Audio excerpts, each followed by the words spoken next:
ఆడవాళ్ళకి హస్బెండ్ మీద కోపం వస్తే ఏం చేస్తారో నాకు కామెంట్ చేయండి. ఈ మధ్య మా ఆయనకు చూస్తుంటే 2 మొత్తాలా 2 తిట్టాలా అన్నంత కోపం వస్తుంది.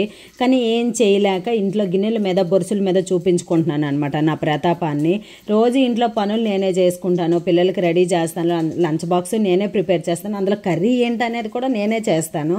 అలాంటిది ఈ మధ్యన పిల్లలు ఏది తినమో అనేసి అన్నారా, ఆ మాట చౌట్లో పడిపోయిందంటే కన్నా సరే లెగిసిపోయి వాళ్ళు తినననేది నువ్వెందుకు వండుతున్నావు, వాళ్ళు తినేదే పెట్టు అనుకుని మధ్యలో పానకంలో బుడకలా దూరికిపోయి దొంగలకు దొరతోడైనట్టు మాట్లాడుతూ ఉంటే ఇంకా పిల్లలు ఏం తింటారు? వాళ్ళు తినంది హెల్దీ ఫుడ్ అన్నీ పిల్లలకి పెడితే కదా హెల్దీగా ఉంటారు.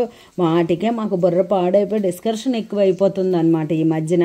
ఎందుకు ఇలా చేస్తున్నారు? ఏం చేయలేక కోపం అయితే దిగమింగుకుంటున్నాను. మా పిల్లలు ఇదే తడవ అనేసి మాకు క్యాబేజీ కర్రీ వద్దు మమ్మీ పకోడీ చేయి పకోడీ అని అనేసరికి లాస్ట్కి ఇంకా పకోడీయే తగలెట్టాను. 3 ఓట్లు పకోడీకి అయినప్పుడు నేను ఒక్కదాన్ని మాత్రం ఏం చేస్తాను చెప్పండి. వీడియో లాస్ట్ వరకు చూసారు కదా, లైక్ చేసేయండి.